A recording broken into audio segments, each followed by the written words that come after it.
What? We are back. We are back. Back. Ready to go. Excited? Ian, how are you doing, excited? man? I'm not gonna lie. I feel pulled in like 95 directions right now. I think a lot of real estate agents do. Well, you know what? Most real estate agents probably feel like they're pulled in 10 directions. But I understand that you and a couple other real estate agents feel like they're pulled in more directions. I'm pulled in a lot of directions, but not quite 95. But I get it. Well, it's just been a wild, like, for everybody that's like, oh, the market's crashing. I'm busy because I've been on listing appointment after listing appointment. People were getting ready to list soon. We've got buyers going under contract left and right. We got one going under contract in Park Ranch for like $1 million. Like right now, Eileen's literally doing a deal right now.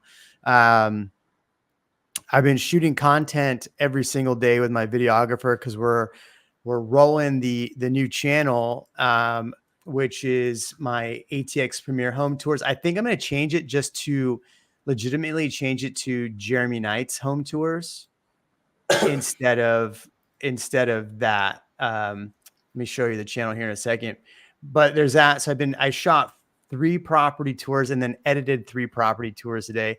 I'm creating. And then on top of that, with Real Broker, I've been meeting with Ian and I did an event not so long ago. I've been meeting with agents almost every day that are like, I'm paying too much to my brokerage. I'm tired that I don't get tech. I'm tired that I don't get anything. I'm not surrounded by people doing things. I want to move brokerages. Tell me about Real Broker. So I'm sure you've been doing that the same too. I have 2 meetings tomorrow, Friday. And then I just had one last night, all the same thing. So you have brokerage switches, you have sellers that are kind of going crazy in this situation because it's almost like a lot of people are understanding, or at least in our world, are understanding that now is a good time to make a move if they have the ability to do so, because their options are a little more open. The issue, the more difficult part is, how quickly they can sell or what they have to price that to sell.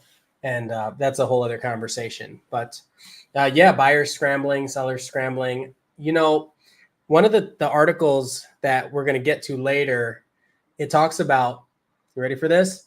Mortgage rates hitting a 28-year, mortgage applications hitting a 28-year low. So I want to talk about that and the fact that the article says 1 in 7 home buyers are canceling their contracts. But before we get into that, let's go into the Elon conversation that you wanted to talk about. Yeah, let's talk Elon. Yeah. So Elon is the top of mind here. So real quick, last plug on this.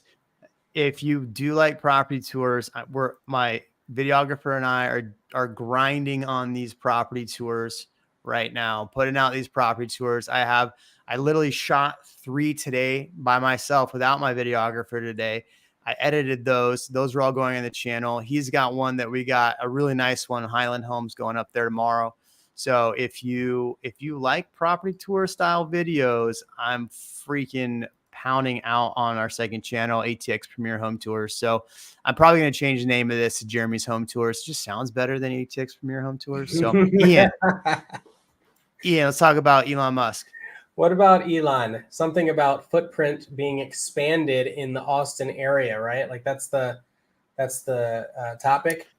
Yeah. So there was an article out the other day, and I didn't pull it up right now, but it was all about what they were doing, and it was interesting. It was, initially when Elon had talked about coming to the Austin area, they were talking about only bringing 10,000 employees. In the article I read, it's in Austin alone, they're talking about being somewhere north of 60,000 employees in the Austin area. It's insane. Well, so a lot of people were whining about the Cybertruck not actually coming to fruition or into production. But, if you follow Elon, if anybody's following, it's not just the Cybertruck that's going to be built out of Austin. There's this talk of the actual robot, Optimus, being built out of Austin. We know that they treat Austin like the headquarters. So there are a lot of things that they're building out of this plant. And then the other thing, when they say Elon, we're talking about not just the gigafactory. We're talking the land in Bastrop. So it says 450 acres of land in Bastrop, just southeast, will be a great SpaceX location that they acquired, right? So you have SpaceX, Elon company, Boring company, Elon company, and then Tesla. And with Tesla comes solar, the Optimus robot, the panels, and the vehicles. And it's the Model Y and the Cybertruck, I believe. So lots of stuff should be happening in the Austin area. And they're going to need people to run it. I know a lot of it's automated, but they're going to need a lot of people to help build and put this stuff together. Yeah, and that's what this article is talking about. Is that it was talking about the 450 acres that they have out there. I mean, his company's on a lot of acreage in Austin so far. So this is the spot that you're talking about for SpaceX. It's out by Bastrop. And there was so they also said in that same article, they're talking about 1.4 million feet. They'll be expanding their gigafactory by 1 million square feet, and they're spending $700 million to do it. Like, that's huge. Huge. Plus they bought up space in Kyle, I believe, as well. So of course, do you know what's going to go there? I think they're storage space. Like literally they're buying storage space for the vehicles. Yeah. So of course, Musk's business empire is anchored by Tesla, which is also expanding its footprint around the metro. Employees now, remember it was 10,000, now over 20,000.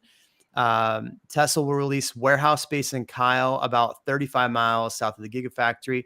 Speaking of Kyle, if you want cheap neighborhood in Buda with like a 2.05 tax rate, man, I got the neighborhood for you. You can buy homes in the 300K price range and be 15 minutes to downtown. All these people, dude, I'm doing all these property tours today, and I'm like, all these people that keep buying in Sunfield, they keep buying in Easton Park, the best spot is right here, and people aren't even seeing it. So I've got something similar in both Leander and in Pflugerville. Listen to this: 1.78 tax rate. I like 1.78. I like 1.78. Sounds delicious. Sounds great. It's a secret, though. It's a secret. So back to the land. So it's reported. Now these are older numbers. This is back in March, but they were talking about, it's reported that Elon and Co. owns about 6,500 acres across the Austin, Texas area. That's a lot of land, right? And even if they don't just build manufacturing type stuff, if they're building housing, for a little while they were working with, was it Lennar or Brookstone at Easton Park to build the solar roofs? Yeah, it was Brookfield, but then Lennar. Brookfield, there you go, Brookfield. Yeah. And they were building solar roofs on their homes. And so like any of these partnerships, if Elon and Co. own the land, that's just a better situation for them as well. So 6,500 acres is a lot of land. That's a lot. So it's compared to the size of Central Park in New York. So if you want to know how much land it is, Central Park. That's huge. That's huge. Diana. That's bigly. I'd love 3 acres. Yeah. I'm with you. Yeah. They're saying they got 2.6 now. You reach out, we can help you with it. We got you there. Land with no house on it's expensive, though. Have you seen that? Yeah, especially in Leander right now. It's not cheap. Bastrop would be better price, I think. Yeah. If you're going to be downtown, but yeah, Leander's available. I mean, you're going to be. Nah, you're going to go. You're going to want to go to Liberty, not Leander. You're going to want to go to Liberty Hill if you're looking for a horse property. Yeah, I think that's a better buy right now. Yeah. All right. So Elon's still got stuff happening in the Austin area, obviously. But we had beyond Elon. I didn't want to talk forever about Elon tonight. What else do you got to talk about tonight? Yes, you did. Come on. Yeah, I don't always have to talk to him.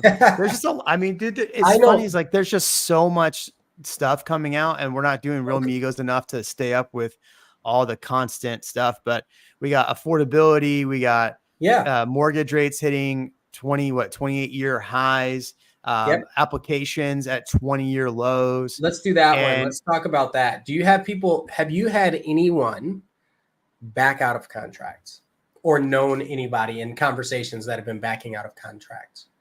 so not, not not this year, but at the end of 2022, Yep. I mean, we dropped, I think, 9 contracts. We were rolling and we dropped 9 contracts at the end of the year. So I walked into this year just completely frustrated and over it, because all the work we'd put into for months and months and months on some of these people backed out. Like, Yeah. I showed this text on my Instagram the other day. It was a guy, I shit you not, man.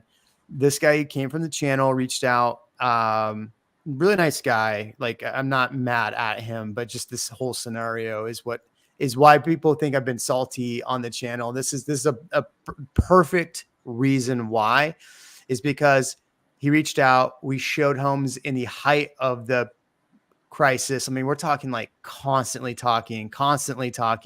Yeah. We wrote offers on 2 properties. One we got outbid on. One was sitting for like 2 weeks, and we thought, okay, we can put a low offer in, and then they got another offer in. And so then we went new construction, 8 months. It's just constant stuff with the builder. It was MI Homes.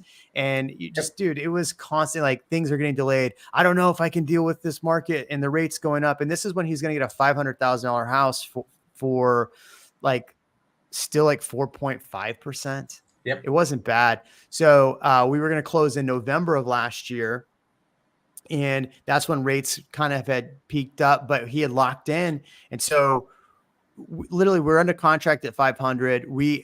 I got them to drop the price like 25 grand. So now he's getting it at 475. And that was still at a below like 5% interest rate. And then he terminates and then wants to run and go look at other properties. So we run and go look at other properties. We write offers on their properties. This is like $1.5 million offer we wrote on something else, but he's wanted to buy both, and they were just unrealistic at the time. So we're talking, I've been working with this client for a little over a year. Yeah. And then he, at the beginning of the year, he's like, no, I'm just going to wait. Rates are going crazy. He texted me the other day. I'm like, hey man, I haven't talked to you in a while. I was like, oh, I bought a place in Nevada. I bought a 550 home at 5.25. I'm like, I had you better than that back then, and you already have equity.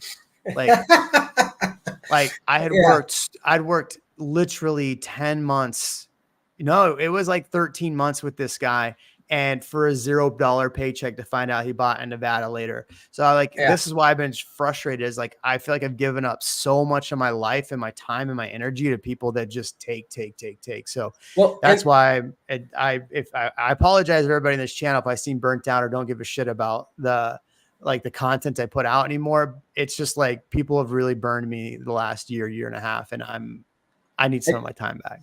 I don't think, and this isn't to be a pitch, but I don't think a lot of consumers understand how real estate works, where we're working and we don't get paid unless you find what you're looking for. So if we find what you're looking for, then the idea is that you close, because then everybody wins and you get the house. But also, if we can't find exactly what you're looking for, we can refer you to another agent and share in that success. So if you were buying a house in Nevada, wonderful for you. If that's a better fit, wonderful. But ask Jeremy, ask myself, ask somebody that you already have a relationship with, and we can connect you with somebody there. That way we all win. We can keep track of what's going on. We can offer support. It works really, really well. And Maui Kid, we work with investors, multifamily. If you're looking for sub 2, if you're looking for long-term holds, STRs, it doesn't matter. Yeah. So, Brett, good to see you again, man. Sorry, I'm not complaining about you. I'm just complaining about, but you know what it was? What was like the icing on the cake? Like, yeah, man, like, how excited are you for me? I'm like, I'm not really excited for you, because you want to be. But it was just the way he, if you saw the text on my Instagram, it was just kind of like a backhanded F you think, and no thanks for all. It was no thanks for all the time. Sorry, it didn't work out. It was just like, hey, good luck. And so that's, a backhanded compliment. It wasn't even that. It was just like a be happy for me. And I'm like, I'm happy that you found what you're looking for sure. But know, like, hey, I appreciate all your time. I know it didn't work out, but I appreciate your time. I appreciate the energy you put in. Cause I think that's what people don't understand, is that the only thing that we don't have that we can't buy back is our time. Yeah. Or we can buy back as our time. And that's why I put things into leverage. Anyway, I don't want to go off topic. Yes, we No, I'm do with help you, with man. investors. Okay. So let's go to this thing. So you were talking about housing hesitancy and our buyers backing out. Yeah. So really, this article focuses on how many people are backing out, and that kind of worries me because I have personally seen that too, where people will put their homes on the markets, and this isn't just my direct clients; these are houses that I'm seeing on the market. So there are a couple neighborhoods. If you look, there might be when there would normally be 1 or 2 homes on the market in that neighborhood. Right now, there might be 20, 30, 40 homes on the market in that same neighborhood. And so when you see 40 homes on the market in the neighborhood, everybody wants the best price. And it's really hard for people to be able to adjust their price or drop their price to compete. And if they're not willing to drop their price, then they have to have something better in the house, usually, because now buyers have these choices. So it's always so interesting to see what's happening. And if you look at the MLS, there are a lot of people that are withdrawing their listings or canceling, terminating their listings.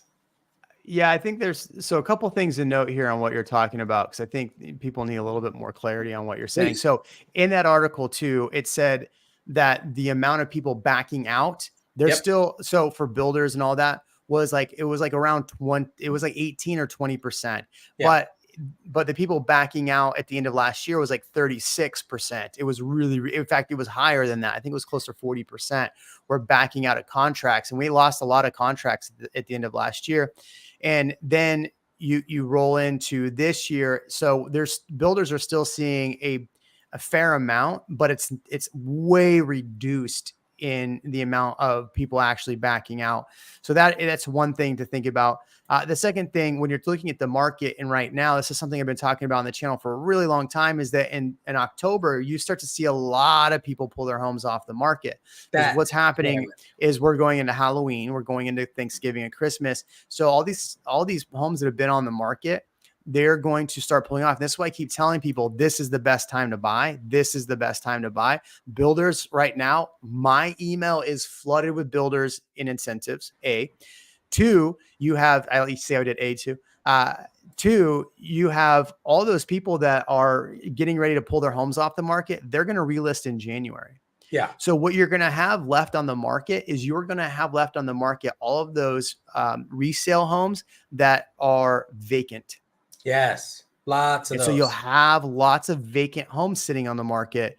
And so this is where the opportunity is for vacant homes to come in and say, all right, I'm going to write my best offer and try to get what I can get, or come in and go into a new build. And let's say they have, one of the people on here, I'm not going to say who, we're looking at maybe buying like beginning, middle of next year, but some of the incentives they're giving out right now, but we can capitalize on some of those incentives. Now they're getting better incentives, rate buy downs. Like I was just in Turner's Crossing today, and man, I'm telling you, those builders are trying to wheel in deal right now. Everywhere. Like, oh, we got this 3-1 buy. It's funny. You ever walked in, you as a realtor, you walk in and you see a sales rep, and it's like a little puppy dog. We have 5.9. I'm so glad to see it.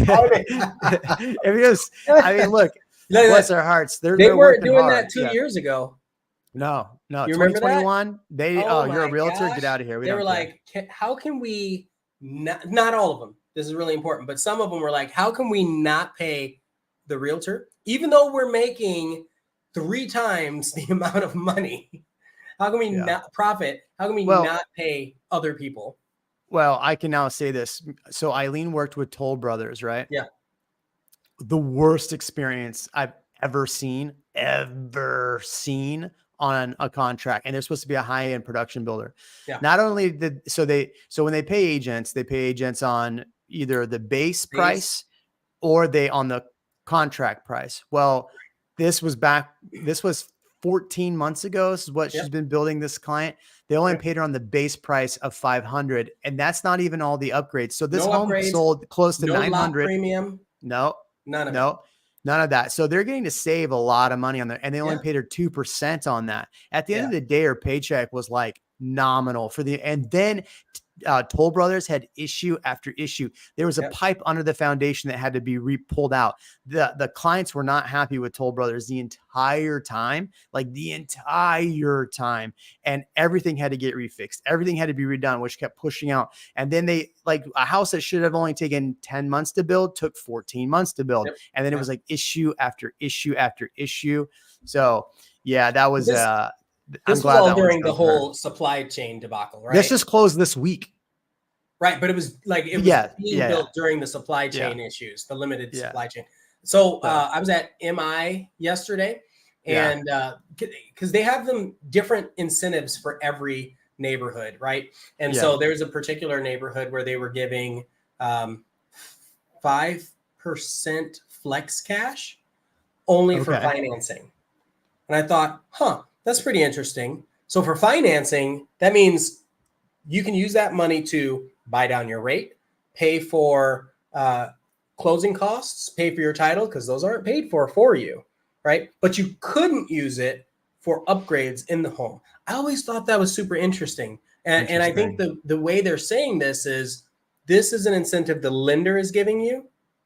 Because before it would be, hey, we'll give you X amount of dollars if you use our lender, but we'll also let you use it for the design center and upgrades on the house and all this other stuff. Well, people were spending all this money on the house and not saving money on all the closing costs. So it was a great, I like the change that it's only for financing if it's tied to the lender. So that makes me wonder, like, if you use cash, like what can you get? Is 5% off the price? You know what? They don't want to do that. It's fun that you say that, because I've had this conversation. I think it depends on the builder. I think it depends on the time. But some builders don't care. They don't want that, because a lot of the lenders they have are in-house. And so they're making more money on that, on you getting the loan. But there is the knowledge that they're closing the house a little quicker. So I don't know. Well, you're not. I mean, the builder's going to close the house when they have it ready. I've seen that. I've seen clients do that too. Oh, we're going to buy cash and then they finance last minute. Yep. Well, I've seen it the other way. I've seen, so this is just standard knowledge for anybody. If you are buying a house and you're using financing, most lenders will have a severe issue with you if you pay it off within 6 months. Yeah. Right. So I had a client do that where they bought the house, and 4 months later, this is money they didn't tell the lender about, which, privacy, whatever, fine. Yeah. But they were like, we're going to just pay this off. That kills the lender. It kills the lender. I don't know if there's any kind of recourse with that. Yeah, they don't get paid. The lender doesn't get paid. The lender doesn't get paid, which that's rough. And they already sold your loan by that point. Oh man, that's fun. So don't do that to people. Yeah, the lender pays penalties. I've had that where I've, like, my personal lender, I'm like, hey, we're going to pay this off in cash after we close, because we had other stuff closing. Yep. And they're like, please don't do that. Wait 6 months. Yeah. Well, because they're putting in all the work to get this done for you. And then you're basically taking their paycheck away. Yeah. Without knowing it. Most times without knowing it. Yeah. I was going to pull up here. Let's see if you'll let me log back in. I was going to pull into the MLS just to bring up your point, to circle back. Sorry, I'm ranting tonight. It's been, I'm a little worn out. I think the ranting's good. I think just having legit open dialogue is great sometimes. I'm going to share this other article too. Oh, you got the MLS. Okay. Yeah. So here's what Ian's talking about. Let's do 7-day average. So this is what's happening with the market. This center piece right here, if you can see that. Active new listings, 891 for the last 7 days. That's not a lot, because we were seeing 1,200 on average. So we're not seeing as many homes list. Look at those price decreases, though. Those price decreases are way. I mean, I would say we're probably seeing on a 7-day average around 14 to 1,600. So this seems higher. I was going to say people need to be a little careful, though. You can't just take the number at face value, because you have some people that'll drop at $1 just so it resurfaces on the searches. Well, and the other thing you need to think about too, it's not even that, is that the fact that I have a property that I tried to get my client to list it 30 grand below. Oh yes, that too. I'm like, hey, look, the comps are now like we've been talking about this for 4 months. In that time, comps have now dropped $30,000. So we need a price. No, I want a price where it was 4 months ago. I'm like, yeah, of and course. you know, Eileen wrote an offer on a property. Dude, check this out. So Eileen wrote an offer on a property last night on this property. And so this is all goes to the pricing thing, right? I'm staying on the same tangent with the pricing. So she wrote this offer.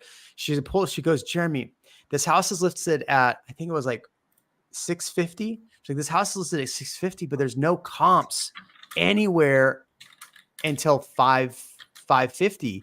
And then there's maybe one at 530. So like, we're going to have to write $100,000 below list price, but that's like where the comps are. And I'm looking at it with her. I'm like, yeah, you're right. The comps are. And so Eileen sends us, takes the time, writes this offer, sends this offer over. And then the seller goes, no, we're not going to drop our price at all. And Yeah. Eileen like sent the comps over to the agent. The agent tells my wife, yeah, well, I can't get them. They're not being realistic. They want what they want for the house. So they're just going to pull it off. And then they pull it off the market today because they didn't. Oh my gosh, man. Yeah. So it's tough. But I have all the links right here. I don't know if you're sending them in me in the private, but yeah, what I wanted to show. Private. Yeah. But so that's the thing. So there's unrealistic sellers still out there, right? The market's definitely not any better. But one thing that what you're talking about here is this withdrawn. So this is when somebody just pulls their home off the market. So you have in 7 days, you've had 800. Let's do the math on this. 891 list. Yep. Okay. 891 list plus 183 back on market. Yeah. Okay. So that's 1,075 ish, right? That have either come on the market or back on the market. 1,075. We've had, those are pitiful numbers, man. Yeah. Active under contract, the one under contract 385. You have pending. So that's 808. You have 302 withdrawn, plus 75 expired, plus 124 on hold. So we'll tell you what the hold means in a second. Yep. That's 1,309. So we've had more homes go off the market than on the market this week. And this is what we're probably going to see the rest of October. And so the holds are what's interesting. So the holds, these homes are still available for sale. Yes. But what they're trying not to do is, for whatever reason, maybe they're having to move out, whatever the reason is, these are still available. They're not really off the market. They're just temporarily being held. So maybe they want to wait 3 weeks and have it come back on the market. Maybe they don't want it to be on the market during ACL Fest. Yes. Whatever the reason is. Yeah. But these are still active properties. So they can Airbnb them during ACL. No, so I'll give a great example. I have one property that just wasn't getting the attention that it deserved. And so I was representing the buyers. The listing agent said, well, we're going to put it on hold, get staging, get new pictures, and kind of revitalize, maybe do some small updates to the property, and then put it back on the market. Because the property is gorgeous, but it's the area and the listings in that area are oversaturating it. Yeah. Right. So unless you're doing a standout job on that particular property, people are just going to overlook it like regular. It's like, no, that's not a regular. That's a great property, great deal, great opportunity. You just, people don't see it until they see all the bells and whistles that go along with it. Right. All right. So do you really want to talk about this? I mean, we don't have to. No. We don't have to. I started to read this article, and the Austin Chronicle is an opinion. Opinion. They are not fact-based. So if we talk, I literally just did a video this week about the best school districts. If we pull up this article, this is going to open up a big bag that I don't know that I want to. Don't want a can of worms. All I was going to ask is if you think that's going to impact property tax rates at any point, or if you think that would change where people decide to move. Those are the two things I was going to ask about it, but we can skip on to the next couple of things. You know what? I mean, you like No, I to don't. get yourself canceled. So let's put No, it I up here. don't. Here, No, I you're the one don't. that sent it to me. Here you go. No, I don't. I hate Yeah, it. It was just yeah. a basic Here we go. question. We're opening the Oh my gosh. Oh my goodness.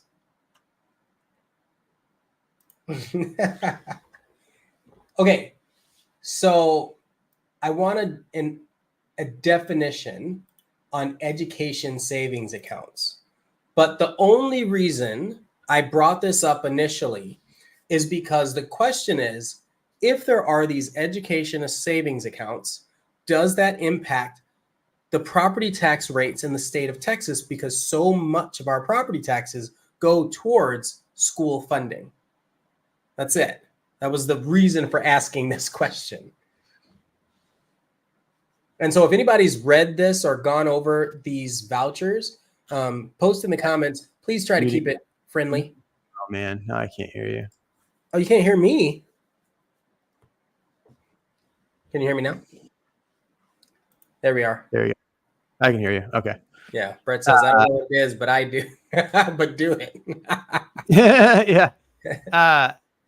So, I mean, I stopped reading the Austin Chronicle because it's very heavily slanted. But here's what it's saying is, I see what you're saying. I don't. So if we did school vouchers, will that reduce property taxes? The short answer is probably no, because we're still going to have to pay for schools. So I just you're robbing Peter to pay Paul, I guess, a little bit on that. I don't know. Here's the thing. I don't know enough about school vouchers to actually have an informed opinion one way or the other.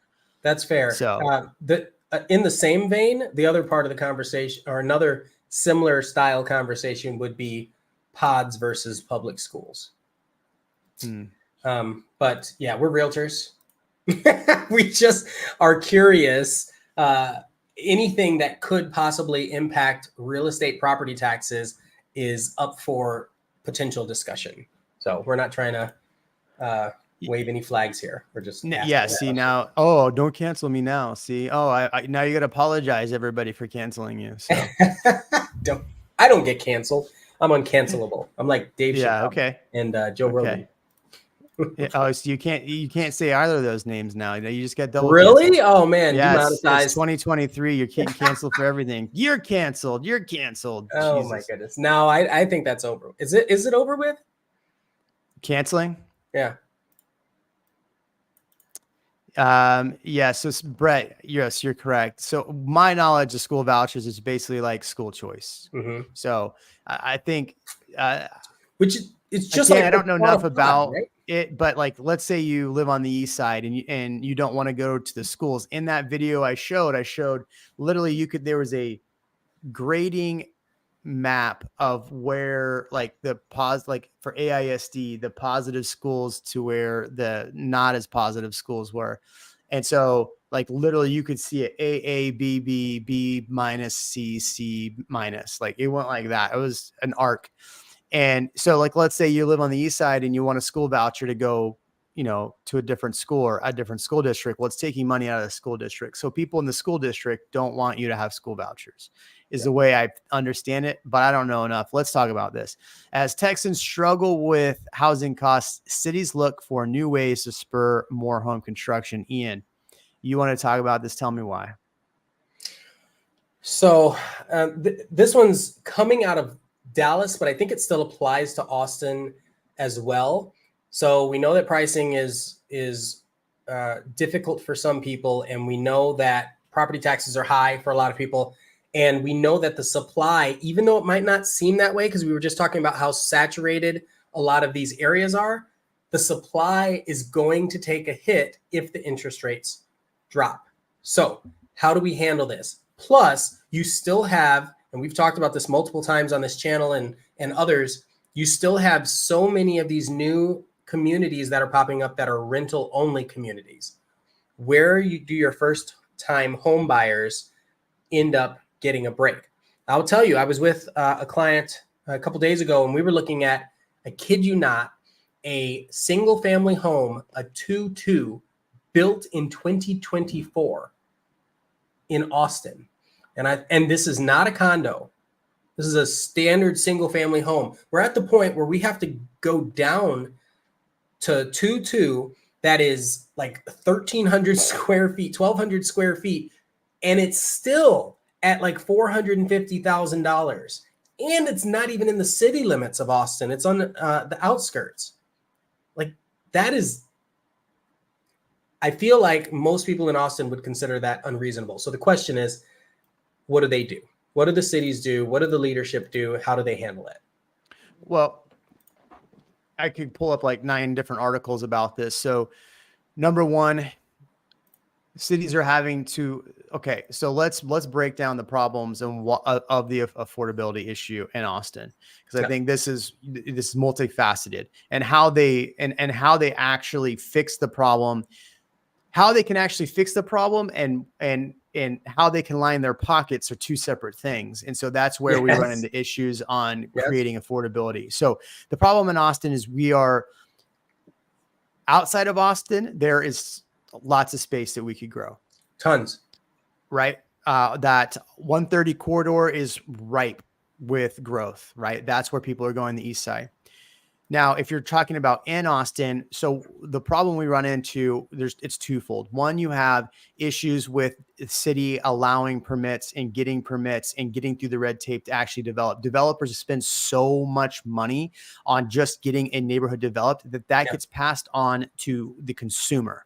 And so that's what causes, that is one factor of why developers are charging so much for properties. Why would they build a $300,000 house when they have fees and they really need to charge $400,000? They're going to build a $400,000 house, even though there's some buyers out there for it.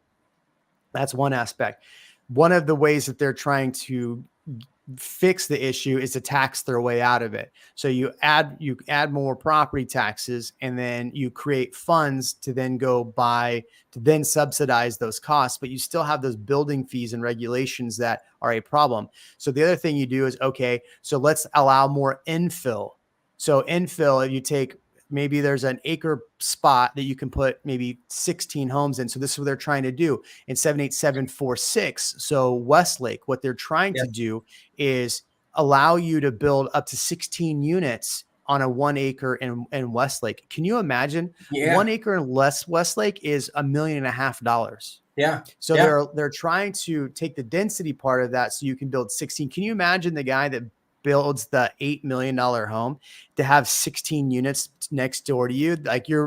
You moved outside of Central Austin and East Austin, where they're doing a lot of that, for lack of better words, gentrification, or they put in those mega homes. So you put your mega home in Westlake, and now they're allowing that. So that's something they're trying to pass right now. So that's also, so it's multifaceted. I mean, look, the property taxes are the number one issue why I think that we're having an affordability problem. That does lead to things, the city not being able to actually approve loans, or actually not loans, but to approve building permits in a timely manner and without all the fees, because they have to have all their fees. And look, I get it. If you're building, like, cities have to have fees. They have to make sure you're building appropriately, but there's such a backlog, and the cost of that's so expensive that all of that gets pushed on the consumer. Now you have interest rates at 8% or 7.6 as of today.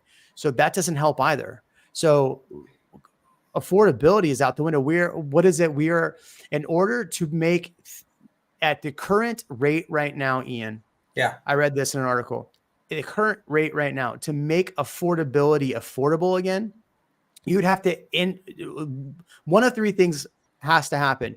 Either incomes need to go up 55%. I saw that, 55%.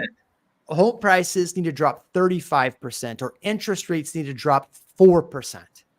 Did you hear what you just said? Interest rates need to drop 4%, or not 4%, but drop to 4%. But think about that. What happens if interest rates drop to 4%? Well, good for Austin. We have 12,000 homes on the market. Today. So it would take, for how long? Today. It would take 2 to 3 months for that to get purchased. Correct. But I think here's the flip side of that. I think you have more people that have been sitting on the sidelines. And I did look, I put a poll on this channel. Yeah. And 58% on the poll said that if interest rates dropped to 4%, they would buy today. I'll find the chart. No, that's great. Well, and so a lot of what you were talking about is absolutely important. The thing that stuck out to me is when you said the guy in Westlake that spent, or the person in Westlake that spent on this 8,000 square foot home on an acre, but then next door, you had that issue with 16 units on an acre.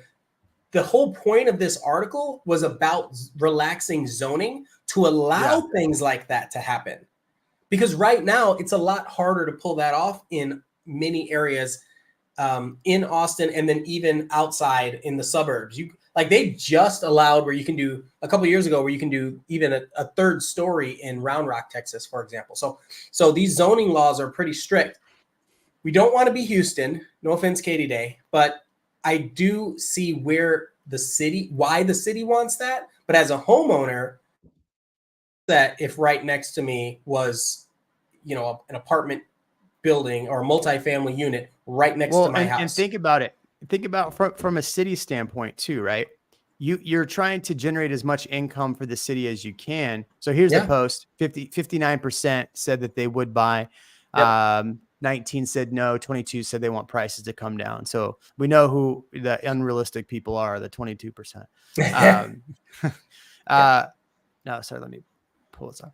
I forgot the point I was going to try to make there, but so imagine the city. I would love if I'm the city. If I'm the city, of course I want more density because now I have more parcels to tax. I like what Brett says. So we're talking about if the interest rates drop to 4%, prices would skyrocket. Yeah, and he's totally right.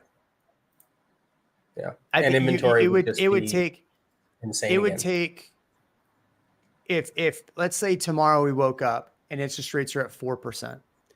It would be calamity in the streets, but it would take 3 months for that to get purchased, and then a lot of that to come down. So we're at 12,000 units. It would take probably 3 months for that to come down to probably half. Okay. But you would have a lot of people rushing to put their homes on the market because I think like those people that were unrealistic price wise would try to get that price now. Oh yeah. But again, think about all the sellers who waited and waited and waited, and because they wanted to get the optimum price, and then they waited too long and they missed it. Yeah. That's the problem is you can't really time the market. You can try, but you can't. Well, and another problem is the sellers that are trying to sell is to do something in a lot of cases. And so if they're trying to move somewhere else, they just shot themselves in the foot because now they're going to have the same issue as the other buyers. Yeah. I mean, think about all the people that were like, how many movies are out? How many movies are out right now about the GameStop thing? I've seen documentaries there's a few. on. So think about that. That whole craze that happened during the pandemic is why people are trying to time the market now in real estate, is because they're trying to get on the GameStop. And in GameStop, when did you know? If you would have sold the day before, if you would have bought at the very bottom at like $2 or $5 and it sold at the very top, I mean, you're a multi-millionaire. But the likelihood of you actually timing that right before they stop trading, I mean, because at that point you're probably going, oh, it's going to the moon, it's going to $1,000 or whatever, and it didn't, because obviously the system is rigged. And right now the system is rigged because the Fed keeps raising the rates. Yep. And again, the Fed keeps raising.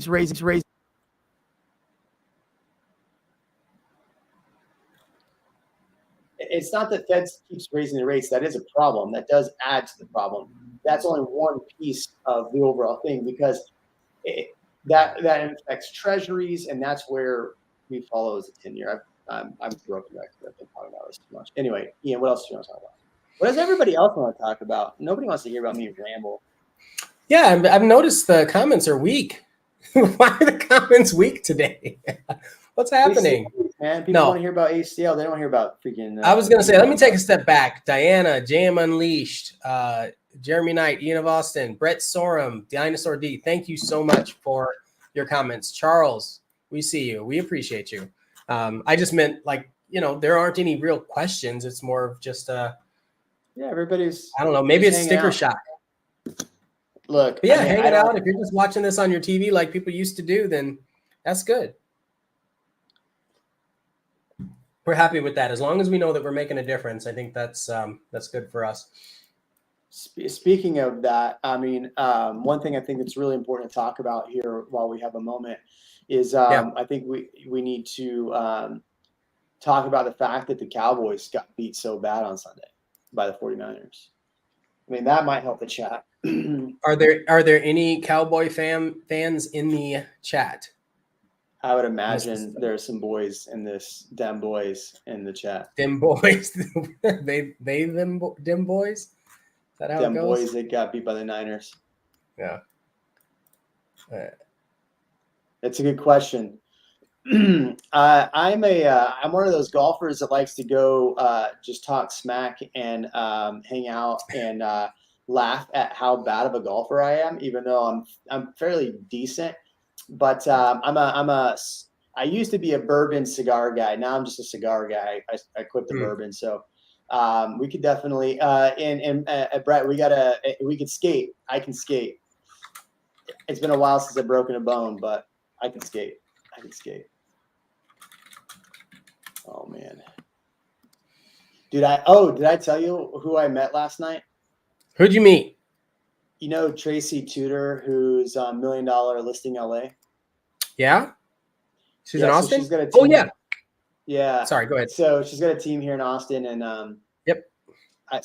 They had a thing going on. They were promoting a listing they had, and they did like an opening, very LA, like what you would see on $1 Million Listing. I got invited because I'm in the Austin Luxury Network, so I went to it. There was one in a really cool one today, and that I just didn't have time to go to in Spanish Oaks too. But in the Luxury Network, we went, and so I went, and I met her. She was really nice. And I told her, I was like, hey, look, if you want me to put this listing on my YouTube channel, I don't mind. I have the largest channel for Austin, so we could definitely put this on the channel. She's like, okay, let's talk about it. So she was really nice. But she had a whole thing there with some people that were talking about design and how to design. I didn't really love the listing that she had. It was her developer's listing. I didn't necessarily love it. It was unique for sure. I've seen a lot of that design style, so it didn't wow me, I guess. Yeah. This was a Spanish style, right? You said? No, it was like a mid-century modern. It was a mid-century modern. Just I don't want to say anything bad about it. Really. No, it's all good. All good. I have a builder that I was doing some stuff with and getting ready to shoot a video for, and then she swooped in and secured the listing, is how I'm going to say it. When I was like, oh, really? Ready to go with this. And I'm like, well, I mean, $1 Million Listing LA. What am I supposed to say? What am I supposed to say against that? Right. She's You're like, in Austin, man. So you want somebody from LA to come sell this when I'm actually bringing them in from LA? Maybe she is bringing them in from LA. Maybe she was going to buy it. I don't know. I think like maybe there are other things that I don't know what she did, and that's not my place to assume. But she is definitely a powerhouse in the arena. So, I mean, there's plenty of room for all of us to do well in real estate, and for all of our clients to be well cared for. So. I actually have zero mean things to say about her because I spoke with her and she was very pleasant. Yeah. Tracy Tudor was one of those people that looks you in the eye and listens. And when somebody looks you in the eye and listens, I have a lot of respect for that, because there's a lot of people that you try to talk to and won't look at you in the eye. And she was very direct. She was no BS. Like, I only have such amount of time. I got something to put on, but she was very, very friendly. So it was a good experience. I'm just saying, like, if it's me and somebody said, well, I'm going to list with $1 Million Listing person, I have 1,000 reasons why you should list with me over them. But I mean, that's just the business we're in. Yeah. Do you like my meme? It's good. Did the meme show up? I saw the best meme. The objective of golf is to play less golf. I'll send it to you and you can share it. So good. Yeah. Boston says, for interest rates to drop to 4% in the near future, this means we would be in a recession and not sure if this is good for home prices. Well, I don't think it'd be good for home prices. It would just, in order to get buyers back in the pool. And the thing is, like, there's still buyers in the pool. There's still buyers buying, but there's not as many buyers that are. It's interesting. It's the dichotomy of who I've seen buy this year is this: people that were waiting on the sidelines for a long time that had only 3 to 5% to put down. I'm seeing them win in this market. I'm seeing the people that have cash win in this market. And I'm not seeing the 20% conventional as much as I had seen, because remember when prices were going crazy, it was everybody was putting down 20%. Everybody was going over list price. I'm seeing people negotiate really good incentives, right? So yeah, it's 7.6% today, but they're negotiating 10,000 in closing costs to get them a 2-on buy down. So they're being smart about it. As far as when they're buying, they're logically doing it and not speculatively. I guess there's less speculation buying and more like reasonable buying. I guess I don't even. Yeah, I think there are 3 things that are huge for me right now for buyers. One, there are a lot of sellers that are willing to offer some kind of buy down or some kind of help, or at least have a conversation. That's number one. Number two, we have 1% conventional loan rates available now. 1% down for conventional loan rates. Interesting. And number three, 5% down for multifamily homes. All 3 of those, instead of 20 to 25% for multifamily. So all 3 of those are huge for buyers that I don't think a lot of buyers know about today. So I'm really excited to see if that kind of stirs the pot a little bit and gets buyers more interested, more excited, because they have the opportunities. They just need to seize them. Yeah. I think there's opportunities. I think people just need to be smart about what they're doing, right? They need to be, and I think this is our job, is to educate buyers and sellers in this market on the actual facts, because you have so many people out there. I mean, it's crazy. You have people back out there saying not to buy in 2020. And if you bought in 2020, you're still in a very, very good position. And they have full channels out there selling people applications now. So I think you just need to be intelligent about what you're doing. Like, if you have a need to buy, but make sure you're smart about it and understand what incentives you can get, where is going to be the best. And here's the great thing is, like, you don't have to be as, you don't have to be in such a hurry too, right? The problem we ran into for all of those years, and that you saw the articles about people regretting their properties, is because you had properties that people were just forced into, like, not they were forced at gunpoint, but they felt like there's no other options. I got to get this home. I've been bidding on other homes. I think people have the ability now to write offers on things, that write smart offers, not crazy offers. And it's just our job to make sure that we're educating people on that. Yeah, and we have to be realistic. In a lot of cases, there weren't other options, right? If somebody was looking for a house at $400,000 mid-COVID and they saw that pop up, that's what they go for, period. There wasn't a conversation, right? But yeah, I love what you said about there being smart offers, because while we always try to make the offer smart, we also understand the market.